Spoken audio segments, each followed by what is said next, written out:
Praise the Lord, praise the Lord. जय मसीह की। क्या मैं ऑनलाइन हूँ? Praise the Lord. जय मसीह की। हाँ, मैं ऑनलाइन हूँ। मेरा नाम खुशी आनंद है। आप सभी को प्रभु यीशु मसीह की तरफ से शांति मिले, खुशियाँ मिले आपके जीवन में। प्रभु यीशु का आशीर्वाद मिले, उनका आशीष मिले। आप सभी को प्रभु का प्रेम मिले। जय मसीह की। जय मसीह की ब्रदर प्रवीण। जय मसीह की ब्रदर विजय। जय मसीह की। तो मेरा नाम खुशी आनंद है और मैं सबसे पहले परमेश्वर, पिता परमेश्वर का बहुत बहुत बहुत धन्यवाद करती हूँ कि पिता ने आज हमें ये दिन दिखाया है। आज हम लोग जीवित हैं। सबसे पहले तो ये जो हमारे जीवन का जो सबसे बड़ा चमत्कार, जीवन का जो सबसे बड़ा गवाही है, हर रोज़ जो हमें मिलता है, जब हम रोज़ सुबह आंखें खोलते हैं और हम अपने आप को जीवित पाते हैं इस दुनिया में, हम हर एक नया दिन देख पाते हैं ताकि हम प्रभु की स्तुति कर सके, प्रभु की आराधना कर सके, प्रभु के बारे में लोगों को और बता सके। क्योंकि आपको पता है कि जब मिस्र देश में इजराइलियों को बंदी बना के रखा हुआ था, गुलाम बना के रखा था, तो हर वक्त यहोवा परमेश्वर बोलते थे कि मेरे लोगों को जाने दो ताकि वो मेरी स्तुति आराधना कर सके, मेरे लोगों को जाने दो ताकि वो मेरी स्तुति आराधना कर सके। तो प्रभु आपको हर एक बंधनों से छुड़ाते हैं ताकि हम उसकी स्तुति आराधना कर सके। तो जब हम उसकी स्तुति आराधना करते हैं तो परमेश्वर हमें हर एक बंधनों से आज़ाद रखते हैं। तो मैं परमेश्वर का बहुत बहुत धन्यवाद करती हूँ कि परमेश्वर ने हमें एक और दिन दिखाया है, एक और दिन हमें जीवित रखा है। क्योंकि क्या होता है कि बहुत सारे लोग, स्पेशली यूथ जो है, हम लोगों को लगता है कि ज़िंदा रहना एक रूटीन है। जैसे जैसे हर रोज़ का एक रूटीन, रेगुलर चीज़ है। ज़िंदगी की वैल्यू उतनी समझते नहीं है, स्पेशली जो यूथ है। बट हर एक दिन जिंदा रहना, ये सबसे बड़ा हमारे जीवन का चमत्कार है। मतलब लोग कैजुअली लेते हैं कि हमारी उम्र 70-80 साल जो भी है, मतलब एक उसको डिवाइड कर देते हैं, बचपन और जवानी और बुढ़ापा, और इस तरह से हर एक इंसान चलता है। लेकिन इस तरह से हर एक इंसान नहीं चलता है। बहुत सारे लोग हैं जो जीवित रहना चाहते हैं, लेकिन उनके साथ कुछ ऐसा अनर्थ हो जाता है कि जो वो नहीं रह पाते हैं। या बहुत से लोग हैं जो बीमार हैं, जो अपनी बीमारी से छुटकारा पाते। तो आप उन लोगों से ज़िंदगी की वैल्यू पूछिए कि उनके लिए ज़िंदा रहना हर एक चीज़ से ज़्यादा इम्पॉर्टेंट है। आज हम लोग जो यूथ हैं स्पेशली, वो छोटी छोटी चीज़ों को लेकर, मतलब सांसारिक चीज़ों को लेकर, बहुत सी चीज़ों को लेकर, रिश्तों को लेकर, करियर को लेकर, फ्यूचर को लेकर, कोई भी छोटी छोटी चीज़ों को लेकर मतलब इतना डिप्रेशन में चले जाते कि जैसे हमारे पास से सब कुछ ख़त्म हो गया। लेकिन मैं आपको बता दूं कि अगर आपके पास आपका जीवन है जो आपको प्रभु ने दिया है, तो आप जब तक जीवित हैं तो वो सबसे अनमोल तोहफा है जो आपको परमेश्वर ने दे रखा है। वही सबसे इम्पॉर्टेंट चीज़ है जो आपके पास है। तो उसकी वैल्यू कीजिए और उसके हमेशा हमें उसकी वैल्यू करना चाहिए, क्योंकि परमेश्वर की ओर से हमको वो गिफ्ट मिला हुआ है। जैसे कि बाइबल में लिखा हुआ है कि सफ़ेद बाल जो है शोभायमान मुकुट ठहरते हैं, जो कि यहोवा की ओर से मिलते हैं, जो कि धर्म के मार्ग पर चलने से ही प्राप्त होते हैं। तो इसका मतलब ये है कि यदि हम मतलब ओल्ड एज में अगर हम पहुंच पाते हैं तो यहोवा की इच्छा अनुसार, परमेश्वर की इच्छा अनुसार हम ओल्ड एज में पहुंच पा रहे हैं, जो धर्म के मार्ग पर चलने से हम पहुंच पा रहे हैं। मतलब कितना इम्पॉर्टेंट है परमेश्वर की नज़र में कि हम ओल्ड एज तक हम इस दुनिया में जीवित हैं। तो मैं आज सबसे पहले परमेश्वर को धन्यवाद करती हूँ कि परमेश्वर ने हमें ये दिन दिखाया। फिर मैं धन्यवाद करती हूँ कि पिता परमेश्वर ने मुझे चुना है और मुझे अपना राज्य का सुसमाचार बताया है। मैं इस मतलब मेरे इस धरती को छोड़ने के पहले मुझे ये सुसमाचार मिला कि मुझे पता है कि मेरा पिता परमेश्वर, मेरे यीशु मसीह मुझसे कितने प्रेम करते हैं, कितना प्यार करते हैं मुझसे। और मैं परमेश्वर का धन्यवाद करती हूँ कि हम सब एक दूसरे के सामने हैं और आप सबको भी प्रभु ने चुना है। आप सब के लिए भी मैं परमेश्वर का धन्यवाद करती हूँ। और फिर मैं धन्यवाद करती हूँ अनुग्रह टीवी की इस पेज के लिए, ब्रदर को भी मैं थैंक यू बोलना चाहती हूँ जिन्होंने मुझे इनवाइट किया है। और मेरे बाद मेरे हस्बैंड विक्रांत आनंद जी भी अपनी गवाही शेयर करने वाले हैं। तो हम लोगों को आपने इनवाइट किया। प्रभु आपको बहुत आशीष दे। आप प्रभु के राज्य और धर्म के लिए इतना कार्य कर रहे हैं, तो ज़रूर प्रभु आपके परिवार के, आपके हर एक चीज़ों का परमेश्वर ध्यान रखेंगे। तो परमेश्वर आप सबको आशीष दे। तो मैं आज आपके सामने अपने जीवन की गवाही बताने वाली हूँ। जीवन की गवाही तो मैं मतलब पूरी नहीं बता पाऊंगी, क्योंकि मेरे जीवन में जब से मैं प्रभु को जानती हूँ, आज मुझे एक्चुअली वैसे 4 साल हो गए हैं, बट शुरू के 1-1.5 साल तो मैं बस मतलब थोड़ा बहुत प्रभु के बारे में जानती थी। बट एक्चुअली अगर मैं ईमानदारी से बोलूँ तो मैं प्रभु को फॉलो करते हुए मुझे 2-2.5 साल हो गए हैं, जो मैं परमेश्वर को मतलब पूरी तरह से उनको फॉलो करने के लिए प्रयास करती हूँ ईमानदारी से। तो मैं प्रभु का धन्यवाद करती हूँ। और मैं ये बताना चाहती हूँ कि मैं एक हिंदू ब्राह्मण फैमिली से हूँ, और अभी भी मैं हिंदू ब्राह्मण फैमिली से ही हूँ, क्योंकि मेरा कोई धर्म नहीं बदला है। प्रभु किसी का भी धर्म नहीं बदलता है। अगर किसी को लगता है कि मतलब कि जैसे मुझे मैसेज कर देते कोई कि क्या तुमको पैसे मिले, पैसों के पीछे लोग अपना धर्म बदल लेते हैं, लेकिन मैं यही बोलती हूँ कि यदि पैसों के पीछे कोई अपना धर्म बदल के यीशु के पीछे चल सकता है, तो आप उन्हें और एक्स्ट्रा पैसे दीजिए। आप उनसे पूछिए कितने पैसे मिले, आप उन्हें एक्स्ट्रा पैसे दीजिए, तो वो आपके पीछे भी चलने लग जाएगा। आप उसको बोलोगे तो वो किसी भी कुत्ते बिल्ली के पीछे भी चलने लग जाएगा, किसी भी जानवर को अपना प्रभु मान लेगा। तो वो ऐसे लोग जो हैं, जो पैसे के पीछे प्रभु के राज्य में आए हैं, तो प्रभु ऐसे लोगों को अस्वीकार करते हैं, क्योंकि प्रभु के राज्य के पीछे चलने के लिए किसी लालच की आवश्यकता नहीं है, आपके सच्चे प्रेम की, सच्चे दिल की आवश्यकता है। जब आप सच्चे दिल से समर्पण करते हैं और प्रभु के पीछे चलने के लिए आपका, क्योंकि जितने भी लोग हैं, मतलब क्योंकि मैं मेरे बारे में इसलिए बता रही कि मुझे किसी ने कोई फोर्स नहीं किया, मुझे कोई वैसा वो जो विजिबल वाला जो चमत्कार जादू वैसा मैंने कभी कुछ नहीं देखा कि मैं उस वजह से प्रभु के पीछे आ गई। वो अच्छा अपने आप मेरे दिल को परमेश्वर ने छुआ, मेरे दिल में मुझे फील हुआ कि प्रभु यीशु मसीह ही मेरे लिए मेरा उद्धार करता है, मेरा मेरा मार्गदर्शक है, मेरा प्रभु है, और मैं यीशु के पीछे चलने लगी। तो इसी तरह से मैंने जब मेरी मम्मी को समझाया, मेरी सिस्टर को भी बताया, तब मेरे कहने पे वो नहीं चले। और जो मेरा लाइफस्टाइल था कि मतलब मुझे काम मिला और मैं मतलब कैसे रह रही थी, वो देख के उनको थोड़ी इंस्पिरेशन ज़रूर मिली मेरा व्यवहार देख के, लेकिन तब भी वो प्रभु के पीछे तब भी नहीं चले। जब उनको प्रभु ने छुआ, क्योंकि मैं सुसमाचार दे चुकी थी, लेकिन जब उनको प्रभु ने छुआ, उनको उनकी आत्मा में जब फील हुआ, तब वो प्रभु को के पीछे चलने लगे। तो इसका मतलब कि मैं आपको ये क्लियर करना चाहती हूँ कि प्रभु के पीछे चलने के लिए हम किसी इंसान की बातों से या किसी इंसान के दिए हुए लालच से प्रभु यीशु के पीछे नहीं चलते हैं।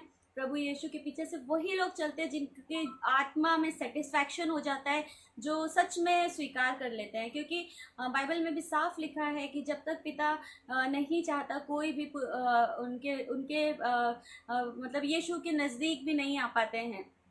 तो पिता परमेश्वर की जो है उनकी भी इच्छा ज़रूरी है कि हम प्रभु के पीछे चले, तो वो प्रभु ही हमारे मन को बदलते हैं। और ये कोई आपका धर्म नहीं बदलते हैं, क्योंकि मैंने कोई मेरा नाम नहीं बदला, मेरी मम्मी ने अपना नाम नहीं बदला, मेरी सिस्टर का भी जो नाम है वही है। मतलब हम लोगों ने अपना नाम नहीं बदला। आपको ना आपके नाम बदलने की ज़रूरत है, ना आपका धर्म बदलने की ज़रूरत है, ना आपका वेशभूषा।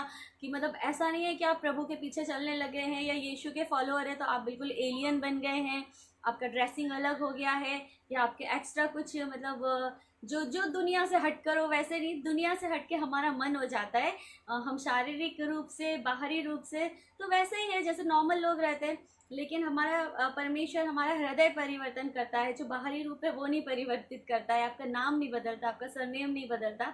तो मैं परमेश्वर का बहुत धन्यवाद करती कि परमेश्वर ने मेरा हृदय को बदला है, मेरे सोचने को बदला है, मेरे मन को बदला है। तो मैं एक हिंदू ब्राह्मण फैमिली से हूँ, और मेरा नाम खुशी दुबे था। जो खुशी दुबे शादी के पहले थी, और अभी खुशी आनंद हूँ, क्योंकि मेरे जीवन में मेरे जीवन में विक्रांत आनंद जी आ गए हैं, जो मेरे लाइफ पार्टनर है। मेरे जीवन में डबल खुशियाँ आ गई हैं। मेरे हस्बैंड जो हैं वो विक्रांत आनंद है, और एज अ प्रोफेशन वो एक्टर हैं। तो इसलिए नहीं कि वो मैं मेरी शादी एक्टर विक्रांत आनंद से हुई है, बल्कि इसलिए कि मेरे जीवन साथी का जो पिता है वो प्रभु यीशु है। प्रभु यीशु को उन्होंने अपना पिता मान लिया है। तो इसीलिए मेरे जीवन में डबल खुशियाँ आई हैं, क्योंकि बाइबल में लिखा हुआ है कि जहाँ दो और दो से अधिक मेरे नाम से एकत्रित होते हैं वहाँ पर मैं उपस्थित होता हूँ और उनकी प्रार्थनाओं को सुनता हूँ। तो अब हमारे घर में इतने सारे लोग हैं, 2 से अधिक लोग हैं जो हर वक्त प्रभु की प्रार्थना करते हैं और हर वक्त प्रभु की उपस्थिति हमारे घर में होती है और प्रार्थना हमारा प्रभु हमारी प्रार्थना सुनता है। और लाइफ पार्टनर आपका प्रभु को जानने वाला इसलिए भी ज़रूरी है क्योंकि हम इंसान हैं, हम संसार में रहते हैं, हम बहुत बार बहकने लगते हैं। और जब हम बहकने लगते हैं तो उस समय अगर एक बहकने लगता है तो उसका जो लाइफ पार्टनर है, यदि वो भी प्रभु को जानता है, बाइबल को जानता है, तो वो आपको खींच लेता है, आपको वापस खींचता है कि आप गलत में ना जाएं। तो इसीलिए हमारे लिए बहुत ज़रूरी है कि हमारे लाइफ पार्टनर भी प्रभु को जानने वाला हो। तो मैं आप सभी से यही रिक्वेस्ट करना चाहती हूँ कि आप प्रभु से प्रार्थना कीजिए कि आपका लाइफ पार्टनर प्रभु को जानने वाला हो। तो मैं हिंदू ब्राह्मण फैमिली से हूँ। मेरे मम्मी मेरे पापा हैं, भाई बहन हैं। और एज ए प्रोफेशन मैं एक्ट्रेस हूँ, एक्टिंग करती हूँ। जैसे आप लोग आपकी अलग अलग फील्ड में काम करते हैं, जैसे कुछ लोग फैक्ट्री में काम करते हैं, कुछ लोग ऑफिस में काम करते हैं, कुछ लोग कॉल सेंटर में काम करते हैं। उनके अलग अलग डेजिग्नेशन होता है। कोई ये मैनेजर होता है, कोई रिसेप्शनिस्ट होता है, कोई स्टाफ होता है, कोई वर्कर होते हैं। तो इस तरह से फिल्म इंडस्ट्री भी एक जॉब है और मैं उसमें सिर्फ जॉब करती हूँ। एक्ट्रेस होना कोई सेलिब्रिटी वाली बात नहीं है। वो लोगों को लगता है कि सेलिब्रिटी है, but we are not celebrity. Celebrity सिर्फ एक ही है, एक जो हमारा प्रभु यीशु मसीह है, जिसे किसी नेम फेम की ज़रूरत नहीं है, जिसने कभी अपनी पब्लिसिटी नहीं करी, जिसने अपना फेसबुक अकाउंट कभी नहीं बनाया, जिसने अपनी फ़ोटो सर्कुलेट नहीं करी, जिसको मुझे तो जहाँ तक मुझे पता है कि प्रभु यीशु की जो ओरिजिनल फ़ोटो है वो भी किसी ने नहीं देखी है कि वो कैसे दिखते थे। लेकिन फिर भी वो पूरे संसार में यीशु मसीह को हर एक इंसान जानता है। यीशु मसीह को के बारे में सबको ज़्यादातर लोगों को पता है। और मतलब वो एक बहुत सबसे बड़ा और सबसे सच्चा सेलिब्रिटी है, क्योंकि वो मतलब स्टार को बनाने वाला, जो सितारों को बनाने वाला जो परमेश्वर है, वहाँ पर वो उपस्थित है। तो वो राजाओं का राजा है, प्रभुओं का प्रभु है। तो मैं ऐसे प्रभु का बहुत धन्यवाद करती हूँ कि मैं ऐसे प्रभु को जानती हूँ, मैं ऐसे प्रभु को मानती हूँ, ऐसे प्रभु मुझसे प्रेम करती हूँ और मैं उनसे प्रेम करती हूँ। तो मैं आप लोगों को यही बताना चाहती हूँ कि मैं एक एज ए प्रोफेशन में एक्ट्रेस हूँ और मैं फिर हाउस वाइफ हूँ। मेरे हस्बैंड हैं, मेरी बेटी है एक छोटी सी, और एक और बेटी है मेरी, और फिर मेरे भाई बहन हैं, मम्मी हैं। तो मेरा पूरा परिवार है। परिवार की जिम्मेदारियां भी है, जैसे दूसरी मैरिड जो वुमेन्स रहती हैं, वैसा मेरी भी फैमिली में सब लोग हैं और मेरे ऊपर घर की वैसी तरह की जिम्मेदारियां भी है। और फिर सबसे बड़ा मेरा इंट्रोडक्शन है कि मैं प्रभु यीशु की बेटी हूँ, प्रभु यीशु मेरे पिता हैं। और बस ये मेरा छोटा सा इंट्रोडक्शन था। और मैं आज आपको बताना चाहती हूँ कि प्रभु यीशु ने मेरे जीवन में कैसे चमत्कार किए हैं। विजिबल वाले, जादू वाले चमत्कार नहीं, मैं जैसे कि पहले बता चुकी हूँ। एक मेरा आंतरिक जो रहता है, जो अदृश्य रहता है, क्योंकि बाइबल में साफ लिखा हुआ है कि जो चीज़ें मतलब जो दिखती हैं वो थोड़े समय के लिए होती हैं, लेकिन जो नहीं दिखने वाली चीज़ें हैं वो अनंत काल के लिए हैं। तो वो वैसे वाले जो चमत्कार, जो जादू है, वो नहीं, जो नहीं दिखती है लेकिन वो अनंत काल के लिए मेरे मन में है, जो वो मेरे परमेश्वर ने मेरे जीवन में किया है। तो मैं इंदौर में रहती थी और मेरा कोई फिल्मी बैकग्राउंड नहीं था। कोई हमारे परिवार में कभी सोचा भी नहीं था कि मैं एक्ट्रेस बनूंगी। मैंने खुद ने भी नहीं सोचा था कि मैं एक्टिंग में कुछ करने वाली हूँ या फिर ऐसा कुछ कर सकती हूँ, क्योंकि फैमिली काफ़ी रिस्ट्रिक्ट फैमिली थी। पापा पुलिस में थे, तो और मम्मी थोड़ी पुराने ख्यालों की, थोड़ी क्या बहुत ज़्यादा पुराने ख्यालों की। तो मतलब शुरू से बहुत वैसे रखा है कि डर डर के स्कूल कॉलेज से भी कभी अलाउ नहीं किया कहीं बाहर जाना। और ये स्कूल के टीचर्स के साथ में भी नहीं अलाउ करते थे, उस तरह के जैसे सभी की फैमिलीज़ में होती है। और वो ऐसा नहीं है कि वो आपका बुरा चाहते हैं। पेरेंट्स हमेशा आपका भला चाहते हैं और उन्हें ऐसा लगता है कि जब तक मेरे सामने मेरे बच्चे हैं तब तक वो सेफ हैं। लेकिन इसलिए वो लोग हमको नहीं भेजते हैं। लेकिन हम लोगों को बचपन में काफ़ी बुरा लगता है कि मतलब मेरे पेरेंट्स मुझे अलाउ नहीं करें। लेकिन ये बात हमें तब पता चलती है जब हम खुद पेरेंट्स बनते हैं। तो मैक्सिमम ऐसा मैंने बहुत बार बहुत लोगों के साथ देखा है कि जब हम खुद माता पिता बनते हैं उस समय, क्योंकि जब मेरी बेटी जो है तो जब हम अपने बच्चों के लिए रात में जागते हैं तब मैं सोचती थी कि बाप रे, मुझे इतना मतलब रात भर जागना पड़ रहा है, इतना परेशान करते हैं बच्चे, तो मतलब मेरी मम्मी भी मेरे लिए जागती होगी। और जब आज मेरे बच्चे, अगर बच्चे कहीं पर जाते हैं और मैं उसको मना करती हूँ और वो फिर अगर नाराज़ होते हैं या फिर जिद करते हैं, तो मुझे फील होता है कि मतलब कि मैं इस तरह से मेरी मम्मी के ऊपर गुस्सा करती थी और कि नहीं, मुझे अलाउ नहीं करते, मैं कोई बच्ची नहीं हूँ, मैं संभाल सकती हूँ, ये ऐसा वैसे ये सब सोचती थी। लेकिन मतलब मेरे पेरेंट्स भी उसी तरह से सोचते थे जिस तरह से मुझे आज मेरे बच्चों के लिए डर लगता है।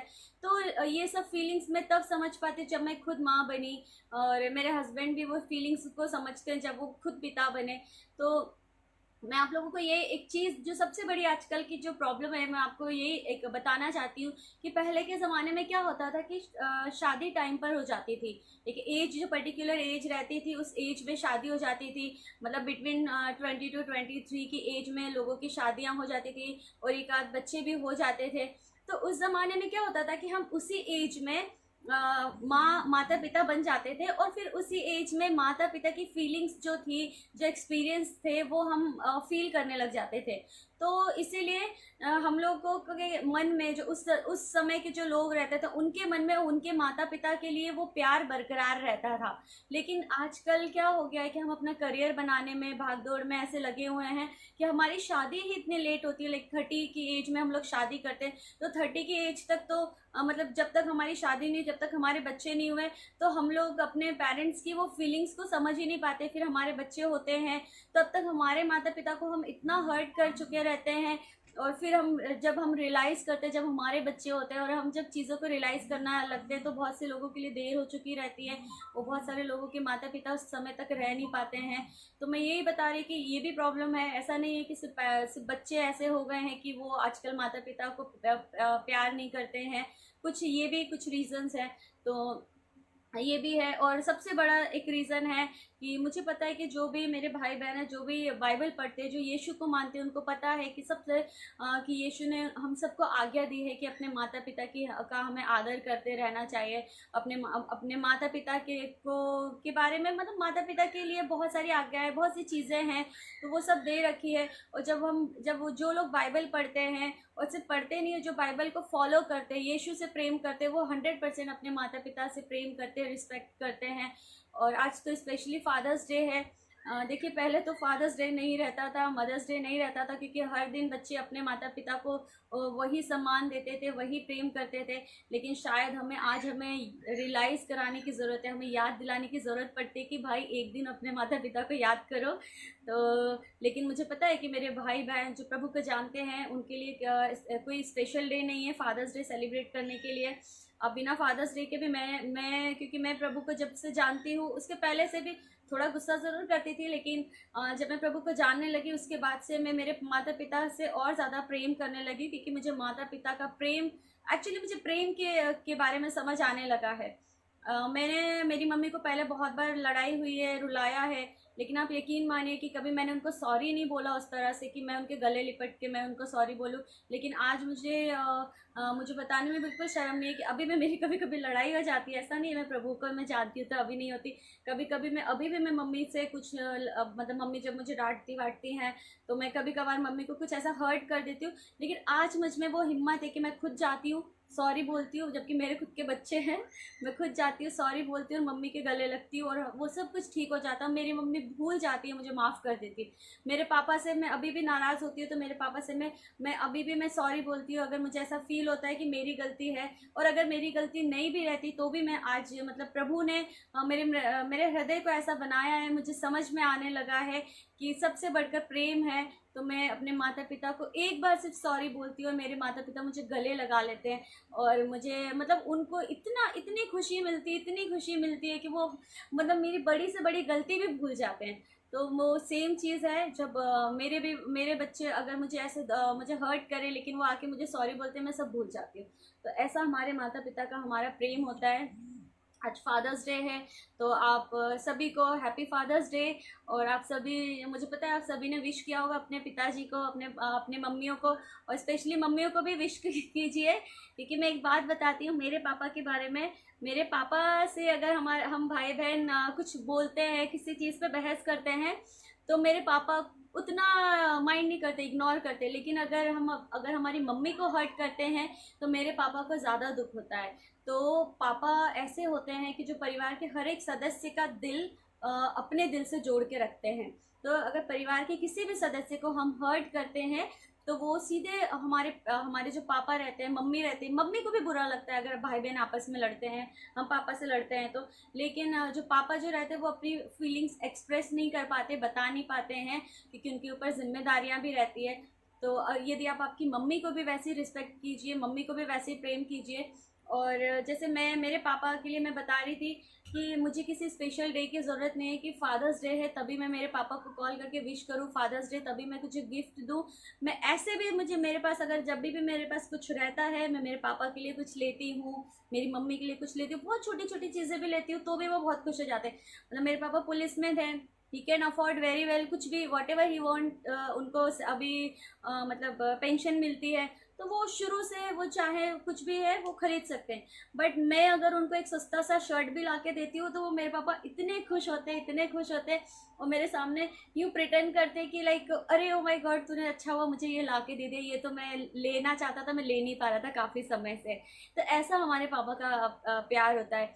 फिर उस तरह से तो मैं आप लोगों को यही बोलना चाहती हूँ कि सिर्फ आज ही के दिन नहीं, हर रोज़ अपने माता पिता को जब भी आपके पास मौका मिले आप उनके साथ समय बिताइए, जब भी आपके पास मौका मिले आप उनके लिए गिफ्ट खरीदिए, छोटे छोटे चीज़ें, छोटे छोटे गिफ्ट खरीदिए, और इस तरह से अपने पापा मम्मी को खुश रखिए।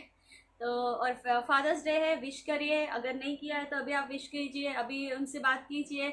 और फिर आपके आत्मिक जो पिता हैं, आपके जो जितने भी पास्टर हैं, क्योंकि आत्मिक पिता की भी बहुत ज़रूरत है हमें, तो आपके आत्मिक पिता जो हैं वो भी हर रोज़ आपके लिए प्रार्थनाएं करते हैं, हर रोज़ आपके लिए रोते हैं प्रभु के आगे, हर रोज़ आपकी दुख तकलीफ़ें प्रभु के सामने लाते हैं। हम जो जो उनसे वो करते हैं, हर रोज़ हमें हमें पाप में गिरने से बचाने के लिए हर वक्त प्रयास करते रहते हैं। तो आप आपके आत्मिक पिता को भी विश कीजिए। और सबसे ज़्यादा, सबसे बड़ा, जो आपके जो पिता को बनाने वाले हमारे पिता परमेश्वर यीशु मसीह और हमारे पिता परमेश्वर यहोवा परमेश्वर जो हैं, आप उन्हें विश कीजिए। और मेरे हस्बैंड विक्रांत आनंद जी, वो हमेशा बोलते हैं कि उनको कॉल कीजिए, और उनको कॉल करने के लिए आपके पास 2 घुटने दे रखे परमेश्वर ने।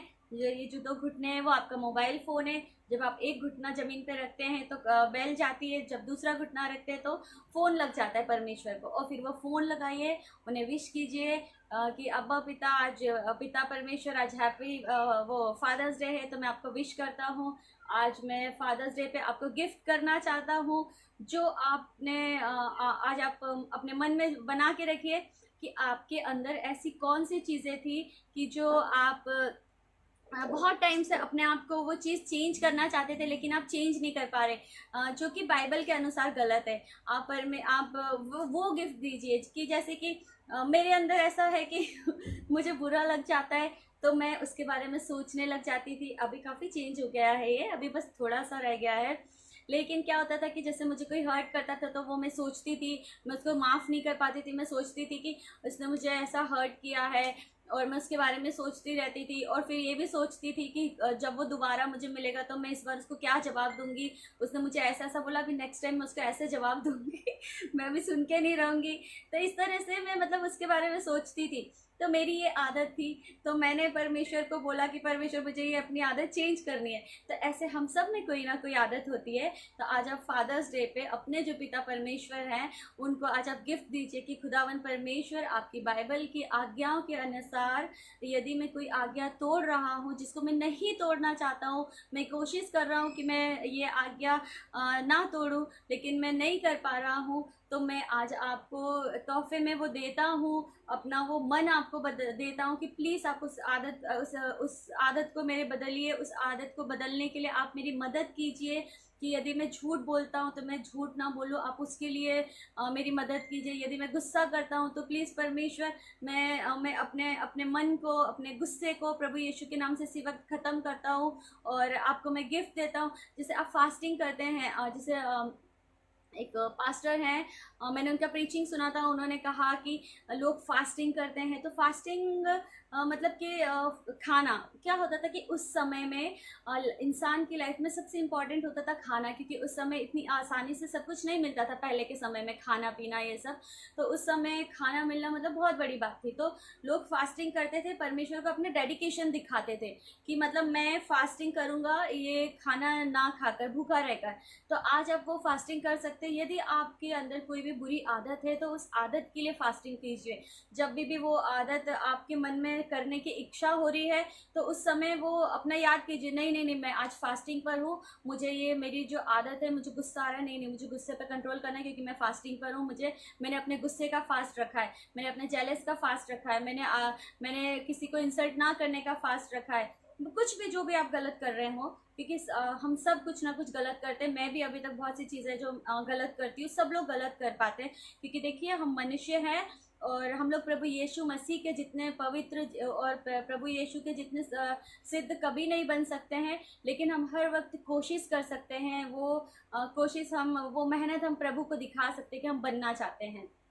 तो मैं आप सभी को यही बोलना चाहती हूँ कि बस आज आज गिफ्ट में परमेश्वर को ये दे दीजिए आप, और फिर आप देखिए कि परमेश्वर उसके बदले आपको कितने तोहफे देते हैं। तो ये मेरा इंट्रोडक्शन था, थोड़ा सा ज़्यादा लंबा हो गया तो मैं आपको बताना चाहती कि मैं इस तरह से पली बड़ी थी।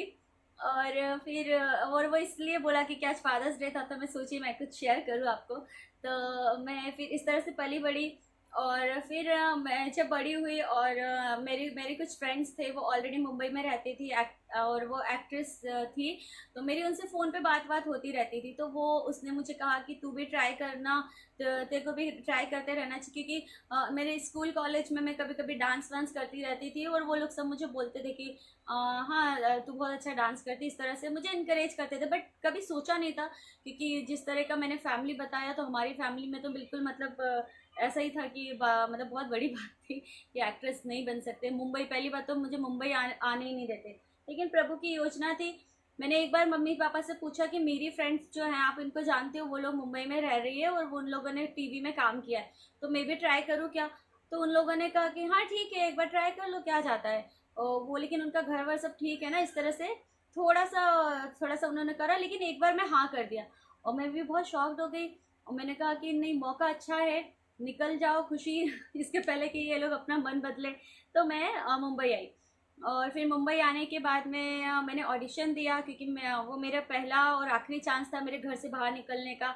तो मैंने ऑडिशन दिया, और ऑडिशन दिया तो मेरा एक सीरियल में सिलेक्शन हो गया। मैंने वो सीरियल किया, शूट किया, पूरे दिन शूट किया, और वो टेलीकास्ट हुआ तो मैं सिर्फ 1 मिनट के लिए स्क्रीन पर दिखी। लेकिन वो 1 मिनट के लिए भी जब मैं स्क्रीन पर दिखी तो मेरे मम्मी पापा बहुत खुश हुए, हमारे रिश्तेदार, हमारे पड़ोसी, सब लोगों ने बहुत अप्रिशिएट किया। मेरे पापा जो खुद इतनी अच्छी पोस्ट पे थे, तो मेरे पापा बोलते कि अरे बेटा, मेरे सब जो उनके जो सीनियर थे, जो ऑफिसर वगैरह थे, तो उन लोगों ने भी बोला अरे आपकी बेटी तो स्क्रीन पे, टीवी पे आ रही है, अरे वाह बड़ी बात है। तो मेरे पापा को बहुत प्राउड फील हुआ मेरे ऊपर। तो फिर मेरी मम्मी को भी बड़ा अच्छा लगा, मेरी मम्मी ने भी अपने गांव में बोला, तो मुझे भी थोड़ा सा अप्रिशिएट वो लगा। लेकिन मुझे तब तक पता नहीं था कि मुझे क्या करना है, क्योंकि मैंने कभी बचपन से कोई तैयारियां नहीं की थी, कभी कोई कोर्स नहीं किया, कभी अपने आप को वैसा प्रिपेयर नहीं किया। क्योंकि एक एक्टर बनने के लिए लोग बहुत मेहनत करते हैं बचपन से। जब वो लोग सोच लेते हैं तो फिजिकली मेहनत करना पड़ती है, और आप ये एक्टिंग वैक्टिंग भी कोर्स करते हैं, बट मैंने नहीं कोर्स किया। और फिर उसके बाद में मैंने वो सीरियल किया, फिर मुझे एक और सीरियल मिला। उस सीरियल में भी मेरा शूट ज़्यादा दिन का था, लेकिन मैं हर रोज़ वही 1-2 मिनट के लिए दिखती थी, बस मैं ऐसी आई गई और यस हाँ ओके, बस ऐसे डायलॉग्स रहते थे मेरे इतने से। तो वो मैंने किया, बट मैं तब भी खुश थी, कोई बात नहीं, मुझे एटलीस्ट मौका मिला घर से बाहर रहने का। मेरे मम्मी पापा को भी थोड़ा विश्वास हुआ कि नहीं हमारी बेटी अकेले रह सकती है। तो फिर उसके बाद में फिर मुझे साउथ की फिल्म मिली, मैं साउथ की मूवी करने के लिए साउथ गई। वहाँ पे मुझे पहली बार जो क्रू मेंबर्स थे उनके द्वारा पता चला, क्योंकि वो लोग चर्च जा रहे थे, बाइबल पढ़ रहे थे, प्रभु यीशु के बारे में जानते थे, तो उनके द्वारा मुझे प्रभु यीशु का बारे में पता चला। और फिर मेरे मन में इच्छा हुई कि मैं खुद बाइबल पढूं। मैंने उनसे बाइबल ली, मैंने बाइबल पढ़ना शुरू करा। बाइबल की बहुत सारी चीज़ें मुझे बहुत अच्छी लगी और मैं बहुत सारी जगह पे गवाही दे चुकी हूँ। मैं थोड़ा शॉर्टकट में बोलूँगी क्योंकि समय थोड़ा कम है। आप कहीं पे देख सकते हैं। तो फिर मैंने बाइबल पढ़ना शुरू करा। बाइबल की जो जो चीज़ें वो मतलब बाइबल में तो मैं क्या बताऊँ, बाइबल एक ऐसा जीवता वो है, परमेश्वर का पुस्तक है कि सच में बाइबल आपसे बात करती है। शुरू में मुझे जब किसी ने कहा कि बाइबल आपसे बात करती है, तुम्हें जो भी अपने लाइफ के डिसीजन से आप तुम बाइबल से बात करो तो बाइबल जवाब देगी, तो मुझे बड़ा फ़नी लगा कि ऐसे कैसे कोई किताब आपसे बात कर सकती है। बट सच में जब आप बाइबल पढ़ते हैं तो आपको सच में प्रभु आपको आंसर देते हैं बाइबल के ज़रिए। प्रभु के दास के ज़रिए आप प्रीचिंग सुन सकते हैं उसके ज़रिए। लेकिन आपके हर एक सवाल का जवाब बाइबल आपको दे सकती है। तो लेकिन आपको सुनने की ज़रूरत है। लेकिन आपके और उस प्रभु के वचन के बीच में संसार का बहुत सारा शोरगुल रहता है, संसार की बहुत सारी चिंताएं रहती है, संसार की बहुत सारी प्लानिंग रहती है कि नहीं नहीं मुझे ये बनना है, इसलिए हम प्रभु की आवाज़ नहीं सुन पाते हैं। इसलिए प्रथम स्थान प्रभु को दीजिए, प्रभु की आवाज़ सुनने की कोशिश कीजिए, तो 100% प्रभु आपसे बात करते हैं। और प्रभु ऐसे मुंह से नहीं बात करते हैं कि आप मतलब वैसे वाला, ऐसे बहुत सारे लोगों के साथ में होता है। प्रभु की आवाज़ सुनी है बहुत सारे लोगों ने, लेकिन आप ऐसा मत सोचिए कि हर एक इंसान से प्रभु इस तरह से बात करते। प्रभु का हर एक इंसान को ट्रीट करने का अलग अलग तरीका है। किसी को प्रभु डायरेक्टली बात करते, किसी को किसी इंसान के द्वारा बात करते, आंसर देते हैं। तो प्रभु इस तरह से आपसे बात करते हैं। आपको सुनने की ज़रूरत है, परमेश्वर पे पूरा विश्वास रखने की ज़रूरत है। तो फिर मुझे फ़ील हुआ, मैंने बाइबल पढ़ना शुरू करा। फिर मेरा मुंबई में मैं एक सीरियल का शूटिंग कर रही थी, तो वहाँ पे मैं एक एक्ट्रेस से मिली। तो वो एक्ट्रेस ने फिर मुझे बताया, वो भी बाइबल पढ़ रही थी सेट पे। तो मैंने उनसे पूछा तो उन्होंने मुझे बताया कि हाँ बाइबल में, मतलब बाइबल के बारे में बहुत कुछ बताया। और उन्होंने मुझसे कहा कि यदि तुम चाहती हो, अगर तुम बाइबल के बारे में और जानना चाहती हो तो तुम वहाँ पे चर्च आ सकती हो। तो उन्होंने मुझे कोई फोर्स नहीं किया, उन्होंने मुझे नहीं बोला कि तुमको आना पड़ेगा या तुम्हें क्रिश्चियन बनना पड़ेगा। लोगों को लगता है कि हम अगर चर्च चले गए या अगर हम बाइबल पढ़ ली तो हम क्रिश्चियन बन गए। तो ऐसा कुछ भी नहीं है। बाइबल आप कोई भी पढ़ सकते, कोई भी धर्म, कोई भी जाति के लोग पढ़ सकते हैं। और आप बाइबल जब आप पढ़ेंगे तब आपको समझ में आएगा कि बाइबल में ऐसा कुछ भी नहीं है कि जो समाज को गलत मैसेज दे। क्योंकि बाइबल में जितनी चीज़ें हैं, यदि वो कोई भी धर्म के लोग फॉलो करेंगे तो समाज में सिर्फ और सिर्फ शांति ही रहेगी। क्योंकि बाइबल और प्रभु का संदेश सिर्फ और सिर्फ प्यार और शांति के बारे में है। हमें प्यार से रहना चाहिए, हमें एक दूसरे को क्षमा करना चाहिए, हमें माता पिता की रिस्पेक्ट करना चाहिए।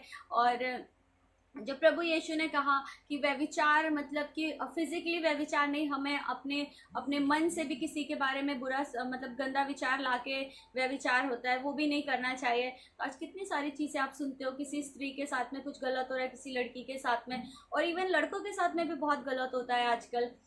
ऐसा नहीं है। मतलब मैं जब यहाँ पे रहती थी, मेरी कुछ रूममेट्स भी रहती थी। रूममेट्स जो थी, क्योंकि मुंबई में बहुत एक्सपेंसिव है, सब लोग यहाँ पे मतलब 2-3 लोग मिलके फ्लैट लेके रहते हैं। तो उनमें से कुछ कभी कभी वो लोग किसी एक्टर के बारे में, किसी लड़के के बारे में इस तरह से गंदी तरह से वो लोग उसके बारे में इमेजिनेशन करके गलत बातें भी करते थे। तो मैं उस समय मुझे लगता था कि मतलब ये एक तरह का, ये भी डेफिनेटली ये पाप है। तो ये बाइबल अगर वो मैं सोचती थी कि अगर ये लोग बाइबल पढ़ते और उसको फॉलो करते तो ये वाला पाप नहीं करते। क्योंकि यदि लोगों को लगता है कि हम किसी को टच करके ही सिर्फ व्यभिचार करते हैं, अडल्ट्री, जो कि हर एक धर्म में गलत बताया गया अडल्ट्री के लिए। कोई भी धर्म आपको अडल्ट्री करना, दारू पीना, लोगों को मारना, ये सब नहीं सिखाता है। लेकिन बाइबल में आपको ये कहा गया है कि किसी को सिर्फ छू के आप अडल्ट्री नहीं करते हैं। आप किसी के बारे में इमेजिनेशन करके किसी को गंदी निगाहों से देखते हैं तो वो भी अडल्ट्री में गिना जाता है। तो मैं परमेश्वर का बहुत धन्यवाद करती हूँ कि ये जो मेरे मसीह जो भाई बहन हैं, मुझे बहुत प्राउड है उनके ऊपर, ब्रदर सिस्टर आप लोगों पे, क्योंकि आप बाइबल के इस वचन को फॉलो करते हैं। और आप क्योंकि आपका जो शरीर है वो परमेश्वर का मंदिर है, तो आप उसको पवित्र रखते हैं। आप उसको पवित्र रखते हैं। आप अल्कोहल नहीं लेते हैं। हम लोग ये बुरी बुरी जो नशे की जो आदतें हैं वो सब नहीं करते हैं, क्योंकि बाइबल में साफ लिखा हुआ है कि जो इसको नाश करेगा परमेश्वर उसका नाश करेगा। तो जब हम ये सब चीज़ें बुरी बुरी जो चीज़ें लेते हैं उससे हमारा शरीर का नाश होता है। तो हमें अपने शरीर को अच्छा रखना चाहिए, क्योंकि जो परमेश्वर का जो पवित्र आत्मा है वो इसमें वास करता है। परमेश्वर का पवित्र मंदिर है हमारा शरीर, और जिस तरह से हमारा शरीर परमेश्वर का मंदिर है, हम जिससे मिलते हैं सामने वाले का शरीर भी परमेश्वर का मंदिर है। तो यदि हम किसी और को भी हर्ट करते, किसी और को भी अगर हम फिजिकली या मेंटली नुकसान पहुंचाते, तो हम परमेश्वर के मंदिर को वो कर रहे हैं, मतलब परेशान कर रहे, दुखी पहुंचा रहे हैं। तो जो परमेश्वर जब हमारे शरीर को नुकसान पहुंचाने पे हमसे नाराज होते हैं, तो हम जब दूसरे के शरीर को, दूसरे के मन को नुकसान पहुंचाते हैं, तो परमेश्वर तब भी नाराज होते हैं। क्योंकि जैसे बाइबल में लिखा हुआ है कि जब मैं भूखा था तब तूने मुझे खाना खिलाया, जब मैं प्यासा था तब तूने मुझे पानी पिलाया। तो इसका मतलब कि जब हम किसी भूखे इंसान को खाना खिलाते तो वो परमेश्वर बोलते कि यार तुमने मुझे खिलाया। जब हम किसी प्यासे को पानी देते तो परमेश्वर बोलते मुझे खिलाए। इसका मतलब जब हम किसी को गाली देते तो वो परमेश्वर को, जब हम किसी के साथ चीट करते तो वो परमेश्वर के साथ हुआ। तो इसीलिए जब हम किसी को हर्ट करते हैं तो वो भी परमेश्वर का, उसका शरीर भी परमेश्वर का मंदिर है, उसका मन भी परमेश्वर का पवित्र आत्मा का मंदिर है। तो हमें वो नहीं करना चाहिए। तो मैंने ये सारी चीज़ें बाइबल और चर्च में जाके सीखी, जो कि हमारे भले के लिए ही है। और मैं सभी से बोलना चाहूँगी कि जैसे बहुत से लोगों को लगता है कि जो लोग बाइबल पढ़ते हैं, जो लोग क्रिश्चियन लोग हैं, तो प्रभु यीशु मसीह के पीछे चलने वाले भी जो लोग हैं तो वो मतलब ये सब करते हैं, दारू पीते हैं और उनमें कोई मैनर्स नहीं रहता है। और मतलब बहुत सी चीज़ें वो लोग सोचते हैं कि वो लोगों का रहन सहन, कपड़ों का, और वो लोग मतलब वैसे वेस्टर्न कल्चर में रहते हैं। लेकिन ऐसा कुछ नहीं है।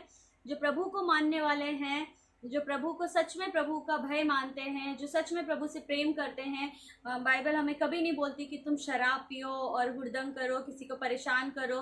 क्योंकि बल्कि बाइबल में तो शराब के बारे में ये लिखा हुआ है कि शराब उसको दो जो मरने पे है, शराब उसको जो बहुत, वो भी ओल्ड टेस्टमेंट में। तो क्या अगर जो शराब पी रहा है तो इसका मतलब क्या वो मरने वाला है? मतलब कि शराब पीने वाला, मरने वाला जो व्यक्ति है वो पीता है। तो शराब के पीछे, शराब के लिए प्रभु ने हमें कोई आज्ञा नहीं दी है। परमेश्वर ने सिर्फ और सिर्फ हमें अपने आप को पवित्र रखने के लिए, अपने ये जो शरीर है जो परमेश्वर का मंदिर है, इसको स्वस्थ रखने के लिए, हेल्दी रखने के लिए इंस्ट्रक्शंस दिए हैं। दूसरों को क्षमा करने के लिए इंस्ट्रक्शंस दिया है। दूसरों से प्रेम करने के लिए, मतलब लोग कहते हैं कि मतलब एक दूसरे से प्रेम करो, लेकिन बाइबल कहती है कि अपने दुश्मनों से भी प्रेम करो।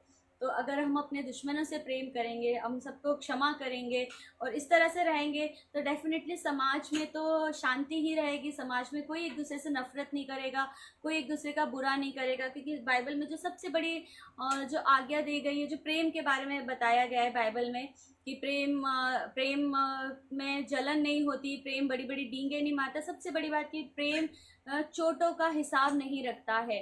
तो ये मुझे बहुत अच्छी लगती है बाइबल की ये बात, कि जहाँ पे प्रेम रहता है तो हम चोटों का हिसाब नहीं रखते। यदि हमारे मम्मी पापा ने हमें फिजिकली कभी मारा पीटा है और कभी हर्ट किया है, हमने मम्मी पापा को कभी मेंटली भी हर्ट किया है, तो वो लोग उसका हिसाब नहीं लिख के रखते कि खुशी ने मुझे बचपन में मुझे हर्ट किया था, या मैं लिख के रखूँ कि मेरी मम्मी ने मुझे बचपन में हर्ट किया था, मेरे पापा ने मुझे ये यहाँ पे जाना अलाउ नहीं किया था, तो मैं इस चोट का हिसाब रखूँ और अब मैं उसका बदला लूँ। तो ये जो बदले वाली जो चीज़ है, क्योंकि जब हम चोटों का हिसाब नहीं रखेंगे तो हम बदला लेंगे नहीं। तो जब हम बदला नहीं लेंगे तो फिर ऑटोमेटिक सब कुछ ठीक रहेगा। तो बाइबल हमें ये सब चीज़ें सिखाती है, तो जो मुझे बहुत अच्छी लगी और बहुत जेन्युइन लगी। कुछ गलत नहीं लगा मुझे बाइबल के अंदर, कि अगर मैं बाइबल पढ़ रही हूँ तो ना तो मैं क्रिश्चियन बन गई, ना मैंने अपना ड्रेसिंग सेंस वो बदल दिया है कि मैं, मतलब मैंने जैसे बोला कि मैं कुछ एलियन टाइप से बन के घूम रही हूँ, जैसे समाज के बाकी लोग हैं उसी तरह से मैं भी हूँ। और ना मैंने नाम बदला, ना मैंने सरनेम बदलने की मुझे ज़रूरत है। मतलब आपको कुछ अलग से करने की ज़रूरत नहीं है, सिर्फ आपको आपका हृदय बदलने की ज़रूरत है। जो भी आपको खुद नहीं बदलने की ज़रूरत है। जब आप प्रभु से प्रार्थना करते हैं, घुटने पे आके परमेश्वर से मांगते हैं कि प्रभु मेरे मन को बदलिए, आप बढ़े और मैं घटूं, उसका मतलब है कि जो प्रभु का स्वभाव है वो हम में बढ़े। और जो खुशी का स्वभाव है, जो खुशी का स्वभाव जो बचपन से था कि छोटी छोटी चीज़ों पे हाइपर हो जाती है और छोटी छोटी चीज़ों पे रोने लग जाती है और मतलब किसी को भी यूँ सोचने लग जाती है कि इसने मेरे साथ बुरा किया है, और वही चीज़ें माइंड में रख के हर वक्त उसके बारे में सोचने लग जाती है। तो ये जो खुशी का स्वभाव है, तो खुशी घटे, मतलब खुशी का स्वभाव घटे, और परमेश्वर यीशु का जो स्वभाव है वो मेरे अंदर बढ़े, कि खुशी अब छोटी छोटी चीज़ों पे माइंड नहीं करती। खुशी को कुछ मिलता है या नहीं मिलता है उसको कोई फ़र्क नहीं पड़ता, वो तब भी खुश रहती है, माइंड नहीं करती है। किसी ने कुछ बोल दिया उसके लिए अभी थोड़ा माइंड करती है अभी।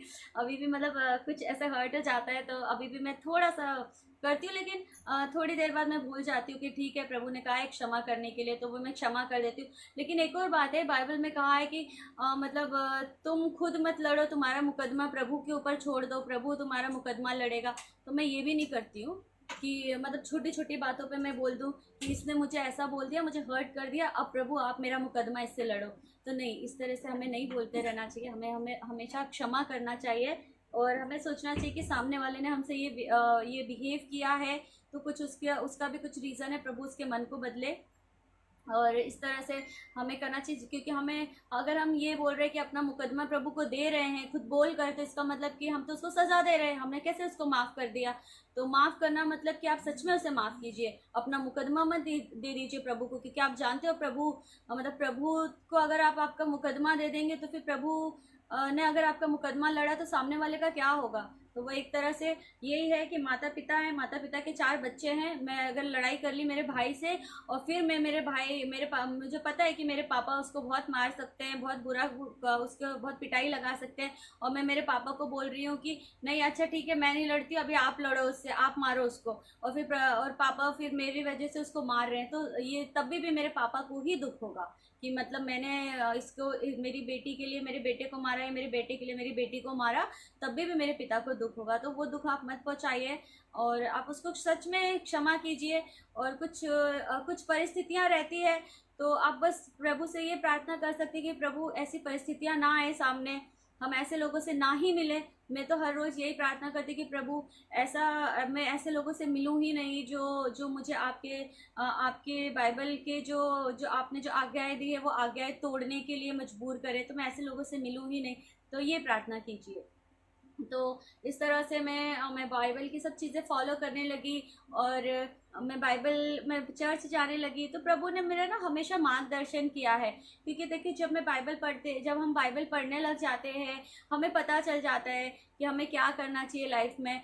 जब हम बाइबल नहीं पढ़ते तो जैसे कि हम वैसे टाइप के हो जाते हैं कि हमें बचपन से सिखाया वही जाता है। देखिए मैं एक प्रैक्टिकली अगर आपको बताऊँ, तो बाइबल में जो हमको सिखाया कि एक दूसरे से प्यार करो, क्षमा करो, माता पिता की रिस्पेक्ट करो, व्यभिचार के बारे में जो भी हमें सिखाया, क्या हम स्कूल में नहीं सीखते ये चीज़, क्या हम माता पिता से नहीं सीखते। और ये हम बचपन से सीखते हैं, लेकिन हम वो जब जब हमारे ज़िंदगी के सामने, जब हम ज़िंदगी के एग्ज़ाम में बैठते हैं, तब हम ये जो सीखा हुआ था ये भूल जाते हैं, क्योंकि हम लोगों ने ये बचपन में सीखा, ये हम भूल जाते हैं। लेकिन जब आप बाइबल पढ़ने लगते हो, जब पवित्र आत्मा आपके साथ में रहती है परमेश्वर की, तो जब आप उसके बाद में आप आपकी ज़िंदगी के एग्ज़ाम में बैठते हो, परीक्षाओं में आप पढ़ते हो, तो आपकी वो जो पवित्र आत्मा है वो आपकी गाइड है। आपने आपको जो मतलब जिन्होंने स्कूल में एग्ज़ाम दिया उनको पता होगा गाइड के बारे में, जिसमें ऑलरेडी आंसर्स रहते हैं। तो जब हम प्रभु को जानने के बाद में अपने ज़िंदगी के एग्ज़ाम में बैठते हैं, तो हमारे पास में पवित्र आत्मा की गाइडेंस रहती है, जो आपको बताती है कि आपको क्या करना है और क्या नहीं करना है, जो आपको हर वक्त याद दिलाती है। इसीलिए आपका जीवन ईजी हो जाता है। तो मैं यही बोलना चाहती कि फिर उसके बाद में मेरा जीवन बहुत इजी हो गया, मेरे डिसीजंस लेना बहुत आसान हो गए। और विश्वास के बारे में मैं बताऊंगी कि क्या होता है कि जब मैं मतलब इस लाइन में थी, मैंने उसके बाद में मैंने देखिए कुमकुम भाग्य, जो मेरे सबसे ज़्यादा, मैंने जो सीरियल किया है कुमकुम भाग्य, उसमें मैंने सोनाली का कैरेक्टर किया था, जो तनु की सिस्टर थी, कज़न सिस्टर। फिर मैंने बहू हमारी रजनीकांत में एक भोजपुरी एक्ट्रेस का कैरेक्टर किया था। वो लोग एक मूवी बना रहे थे तो उनको एक एक्ट्रेस चाहिए रहती है, वो लोग जो है वैसे कैरेक्टर किया। फिर मैंने प्यार तूने क्या क्या का जो एपिसोड ही के वो 2-3 एपिसोड किए थे। और त्रिदेवियाँ किया था मैंने। और तो इस तरह के मैंने बहुत सारे सीरियल किए, जिसमें मैंने किसी में 2-3 दिन का रोल किया, किसी में 1.5-2 महीने के काम किया। फिर मेरी जो लास्ट मूवी थी दोस्ती के साइड इफेक्ट विक्रांत आनंद जी के साथ में, उसमें मेरा नेगेटिव कैरेक्टर था। और फिर एक और हिंदी मूवी मुंगेरी लाल बीटेक, वो मैंने की थी। और एक दो हिंदी फिल्में और की हैं, जो एक तो आधी बनी थी और एक बनने के बाद में रिलीज़ नहीं हुई है। तो इस तरह से परमेश्वर ने मुझे बहुत सारा काम दिया और मैं बैक टू बैक काम भी करती गई। लेकिन ये सब काम के बीच में मेरे साथ क्या हुआ था कि मेरे पास में बहुत बार ऐसी एग्ज़ाम भी आई, जो मैं आपको जो एग्ज़ाम के बारे में बता रही हूँ वैसे एग्ज़ाम आए। और जैसे फिल्म इंडस्ट्री के बारे में लोग बोलते हैं कि फिल्म इंडस्ट्री बहुत बुरी होती है, फिल्म इंडस्ट्री में काम करने वाले लोगों को बुरा ही करना पड़ता है तभी काम मिलता है।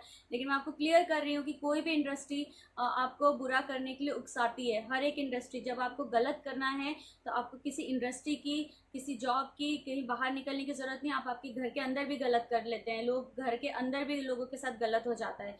तो आप किसी भी इंडस्ट्री का ऐसे ब्लेम नहीं कर सकते हम लोग। लेकिन यह है कि बस अलग अलग जगह पर हमें वो मौके ज़्यादा मिलते हैं, तो शायद फिल्म इंडस्ट्री में वो मौका ज़्यादा मिलता है आपको गलत करने के लिए। तो फिल्म इंडस्ट्री में भी मुझे ऐसे बहुत सारे मौके मिले।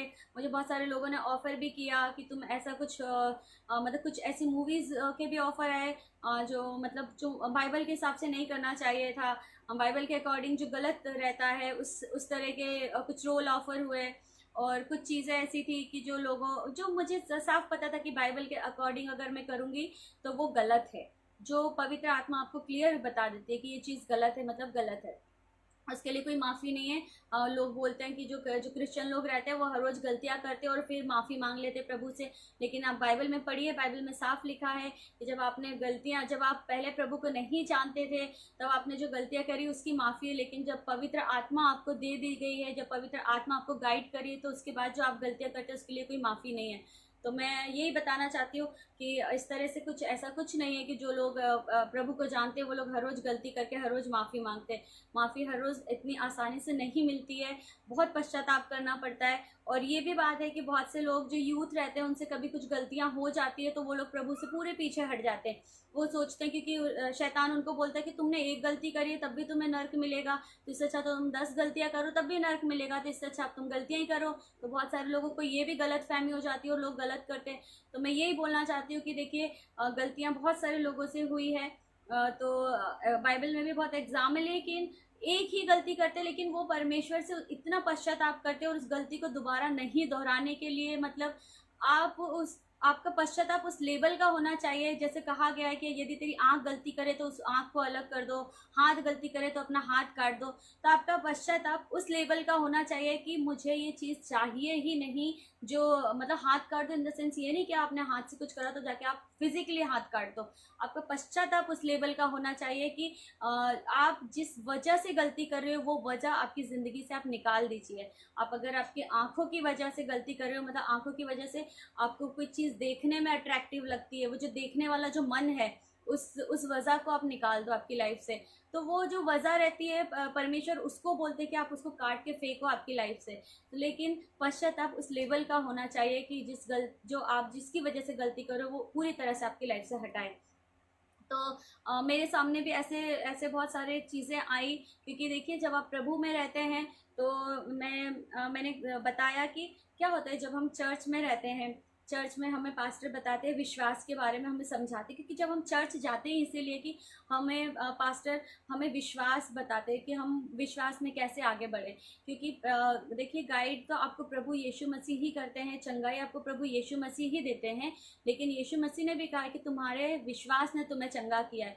तो वो विश्वास हमें, जब हम चर्च जाते हैं, जब हम पास्टर जब हमको सिखाते हैं तभी हमको वो विश्वास आता है। जब हम लोगों की सुनते हैं, लोगों की भविष्यवाणियाँ, लोगों की मतलब ये जो टेस्ट मनी सुनते हैं तब हमें वो विश्वास बढ़ता है। हम बाइबल पढ़ते तब हमें वो विश्वास बढ़ता है। तो उसका वो विश्वास मतलब कि हर रोज़ हमारे अंदर बढ़ता रहे, इसके लिए हमेशा प्रभु के लोगों से जुड़े रहिए, प्रभु के बारे में बात करते रहिए।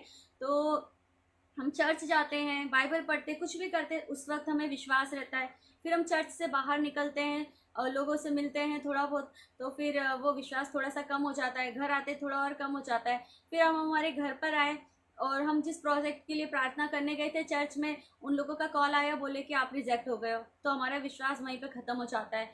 तो लेकिन आपको विश्वास चर्च में प्रभु के सामने दिखाने की ज़रूरत नहीं है, ना ही आपको विश्वास आपके परिवार में घर में दिखाने की ज़रूरत है। आपको आपका विश्वास दिखाना है जब आपको कोई चीज़ चाहिए थी और आपकी असफलता आपको मिली है।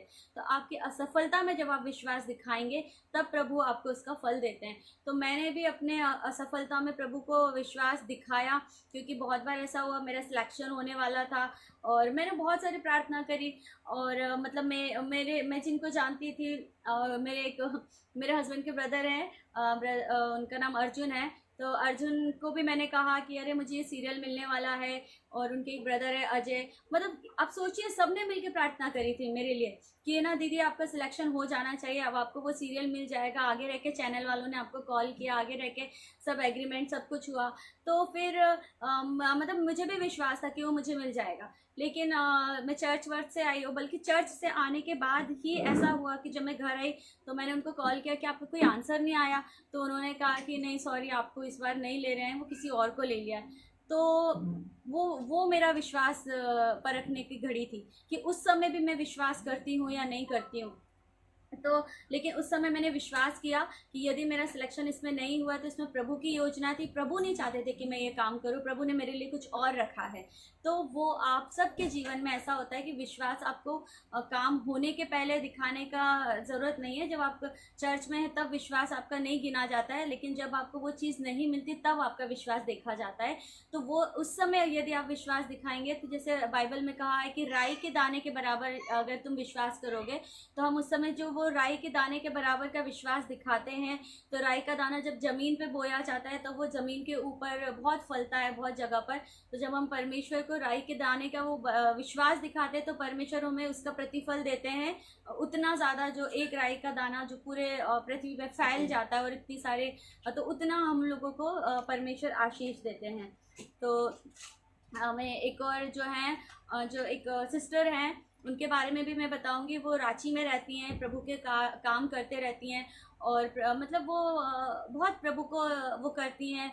और उनको उनको कोई बेटा भी नहीं था। उन्होंने हमारे जीवन में, मतलब वो विक्रांत जी की आत्मिक सिस्टर हैं कहा जाए तो विक्रांत जी उनसे मिले थे जब, तो जब उन्होंने प्रभु का कार्य करना शुरू करा तो उनको कोई बच्चे नहीं थे। उन्होंने बहुत प्रभु से प्रार्थना करी, बहुत प्रार्थना के बाद उनको बहुत सालों के बाद एक बेटा हुआ था। लेकिन वो जो बेटा जो हुआ वो बेटा 20 साल का हुआ आई थिंक। 20 साल में मतलब वो उसके मतलब वो बहुत रिच भी है, सब कुछ है उनके पास में, प्रभु ने उनको बहुत आशीष दी है। तो उसकी खुद की कार भी, उस दिन वो कार खुद की नहीं लेके गया था, दोस्त की कार से गया और उसका एक्सीडेंट हो गया और उसकी ऑन द स्पॉट डेथ हो गई। मतलब कि जस्ट आधे घंटे पहले वो अपने माता पिता से बात करके बोला कि मैं अभी आ रहा हूँ, उसकी डेथ हो गई। और आप सोचिए कि वो लेडी जिसको ऑलरेडी वो जो बेटा है इतनी मुश्किल से मिला, और फिर वो बेटा इस तरह से चला गया, तो आप सोचिए कि फिर उसका विश्वास कैसा होगा। वो तो कितनी टूट जाएगी। एक लौता बेटा उनका, एक बेटी भी परमेश्वर ने बाद में दी, लेकिन एक लौता बेटा, इतना सब कुछ बिजनेस सब कुछ है, इतना बिल्कुल बहुत ही प्यार से पाला हुआ उनका बेटा जो वो था। तो एक्सट्रीम प्यार करती थी, लेकिन उनके बेटे की डेथ हो गई। डेथ के बाद भी आज वो प्रभु का गॉस्पेल शेयर करती हैं, आज वो चर्च चलाती हैं। तो यहाँ पे उनका विश्वास है कि मतलब इतना कुछ होने के बाद में भी वो प्रभु के साथ में और विश्वास में आई, प्रभु के बारे में लोगों को और बताती हैं। उन्होंने नहीं छोड़ दिया कि नहीं मेरे साथ में ऐसा हो गया है। तो विश्वास आपका तभी परखा जाता है जब आप किसी मुसीबत में पड़ते हैं, तब आपका विश्वास प्रभु देखते हैं। तो प्रभु उनको आज वो शांति देते हैं कि वो अपनी शांति के द्वारा दूसरों को शांति दे पाती हैं। तो प्रभु ने उनके जीवन में बहुत कार्य किए हैं। प्रभु उनको आशीष दे, उनको हमेशा और शांति दे। और तो इस तरह से मेरे साथ में भी बहुत बार ऐसा हुआ कि मेरे सामने ऐसा था कि कोई प्रोजेक्ट मुझे मिल रहा है, वो प्रोजेक्ट अगर मैं करूँगी तो बाइबल के हिसाब से वो गलत होगा। तो लेकिन वो मुझे लगा कि मुझे ऐसा लगा कि मुझे ज़रूरत है, क्योंकि मुझे पैसे देना है, रेंट भरना है, ये सब चीज़ें करनी मेरे करियर के लिए अच्छा है। लेकिन बाइबल ने कहा कि नहीं वो गलत है। तो उस समय जब मैंने इस तरह से प्रभु के दास के द्वारा जब मैंने सुना, प्रीचिंग में मैंने सुना कि नहीं हमें विश्वास रखना चाहिए विश्वास के बारे में, तब मेरा विश्वास मजबूत हुआ। मैंने वो प्रोजेक्ट नहीं किया। उसके बाद कुछ समय तक डेफिनेटली मेरे पास कुछ प्रॉब्लम हुई, फाइनेंशियली भी प्रॉब्लम हुई, मेंटली भी टेंशन में रही कि मेरा क्या होगा। बट प्रभु का धन्यवाद, प्रभु ने उसके बाद मुझे इतना ज़्यादा काम दिया, इतना ज़्यादा काम किया कि जैसे मैंने आपको बताया कि मैंने इतना सा प्रभु पे विश्वास किया, प्रभु ने उसके बदले मुझे इतना प्रतिफल दिया है। तो मैं आप सभी को यही बताना चाहती हूँ कि प्रभु बहुत महान है। प्रभु जब मेरे लिए ये सब कर सकता है, योग्यता से बढ़कर मुझे दिया है, क्योंकि मैं डिज़र्व नहीं करती थी ये सब चीज़ें। मैंने कभी भी ये सब चीज़ों की तैयारी नहीं की थी। और प्रभु जब प्रभु मुझे दे सकता है तो प्रभु आपको भी दे सकता है, क्योंकि प्रभु ने परमेश्वर ने जगत से इतना प्रेम किया है कि अपना इकलौता पुत्र दे दिया।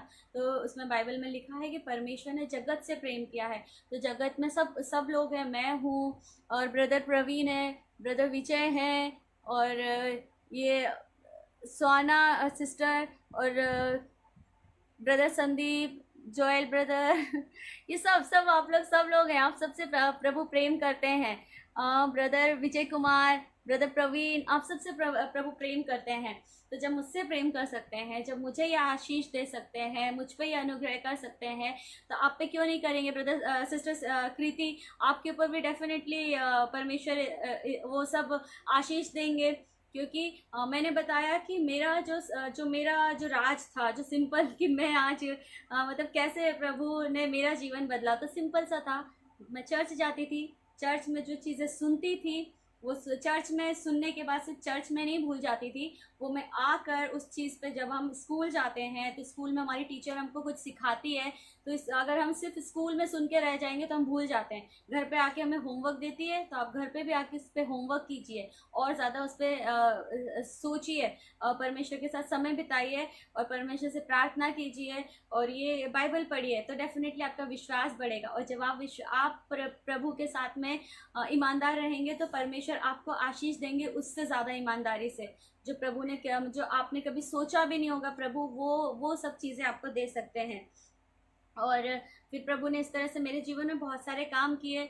और प्रभु, क्योंकि देखिए जब आज़ादी थी मेरे पास में, मैं आज़ादी के बारे में बताना चाहती हूँ कि मेरे पास आज़ादी थी कि मैं क्या चूज़ करूँ। शुरू से ऐसा हुआ है, जब प्रभु ने एडम और हवा को बनाया तो आदम को आज़ादी दी जानवरों के नाम चुनने की, और हवा को आज़ादी थी जब सांप ने बहकाया कि सही और गलत चुने। और जब उन्होंने फल खाने की आज़ादी थी, जब हवा ने एडम को दिया तो एडम के हाथ में आज़ादी थी कि वो मना कर सके हवा को कि क्यों तूने फल खाया, मुझे नहीं खाना है। और फिर उसके बाद जब उन्होंने फल खा लिया, उसके बाद में जो परमेश्वर आए, परमेश्वर ने कहा कि तुम लोग क्यों छुप रहे हो, क्या तुमने फल खाया। तो क्या परमेश्वर को पता नहीं था? परमेश्वर को पता था। जिस समय सांप आया और जिस समय बहकाया, परमेश्वर तभी रोक सकते थे, लेकिन परमेश्वर ने हमें आज़ादी दे रखी थी सही गलत चुनने की। तो परमेश्वर ने जब पूछा उनसे कि क्या तूने फल खाया, तब भी आज़ादी थी उन लोगों के पास अपना गुनाह कबूल करने के लिए और परमेश्वर के सामने जो कि अपना गुनाह कबूल करके पश्चाताप करने के लिए। लेकिन उस समय भी उन्होंने उस आज़ादी का सही इस्तेमाल नहीं करा और एक दूसरे के ऊपर गलती थोपी। और फिर उसके बाद में प्रभु ने हमें बहुत सारे ऐसे मौके दिए कि प्रभु ने जब नूह को कहा कि तुम जहाज बनाओ, नूह के पास में भी आज़ादी थी आज्ञा मानने ना मानने की। जैसे बाकी लोग नहीं मान रहे थे, नूह भी चाहता तो नहीं मानता, लेकिन परमेश्वर ने जैसा उसको कहा था नूह ने वैसा किया। और आपको पता ही है कि नूह के ने जब आज्ञा मानी परमेश्वर की, तो नूह और नूह के साथ में जितने लोग थे वो सब मतलब जीवित बच गए। और जो लोग बाहर रह गए थे, जिनमें परमेश्वर ने जिनको अपने हाथों से बनाया था, जिनमें अपनी श्वास जीवन की सांस फूकी थी, वो सब लोग नहीं रहे, वो सब लोग मर गए वहाँ पर। तो नूह के पास में भी आज़ादी थी सही गलत चूज़ करने की। तो इस तरह से आपके पास में भी आज़ादी रहती, मेरे पास में भी। तो हम सब के पास में आज़ादी रहती है कि हमें क्या चुनना है क्या नहीं। तो वो आपको पवित्र आत्मा आपको गाइड करती है आपको सही चीज़ें चुनने के लिए। तो हमें हमेशा सही चीज़ें चुनना चाहिए। और क्योंकि देखिए यूहन्ना 8:32 में लिखा है, तुम सत्य को जानोगे और सत्य तुम्हें आज़ाद करेगा। और जॉन 14:6 का है, मार्ग सत्य और जीवन प्रभु यीशु मसीह ही है। तो जब हम प्रभु यीशु मसीह पे चलते हैं, प्रभु यीशु मसीह की सुनते हैं, पवित्र आत्मा जो हमसे बात करती है, जब हम वो सुनने लगते हैं तो हम अपनी आज़ादी का गलत इस्तेमाल नहीं करते हैं। जब आप आज़ादी का गलत इस्तेमाल नहीं करेंगे तो प्रभु आपको ज़रूर आशीष देंगे। टाइम बहुत ज़्यादा हो गया है और अभी मेरे हस्बैंड विक्रांत आनंद जी आपसे गवाही शेयर करेंगे। और मैं भी फिर से कभी और आपको, मेरे जीवन की बहुत सारी गवाहियाँ हैं, ये तो मैं अभी तक बताई जब मेरी शादी हुई और मेरा करियर स्टार्ट हुआ है। अभी इसके बाद में मेरी बेटी के बारे में भी मेरे जीवन में बहुत बड़ी गवाही है। उसके बाद हमारे सामने जो जो चीज़ें आई उसकी भी है, जो मैं आपको कभी और शेयर करूँगी। तो प्रभु आप सबको आशीष दे। और कोई भी गलती, अगर मैंने गलत कुछ कहा हो तो प्रभु मुझे क्षमा करे, और आप लोग भी प्लीज़ मुझे माफ़ कीजिएगा अगर मैंने किसी को कुछ गलत, मेरे द्वारा किसी को कुछ गलत लगा हो तो। Thank you. जय मसीह की।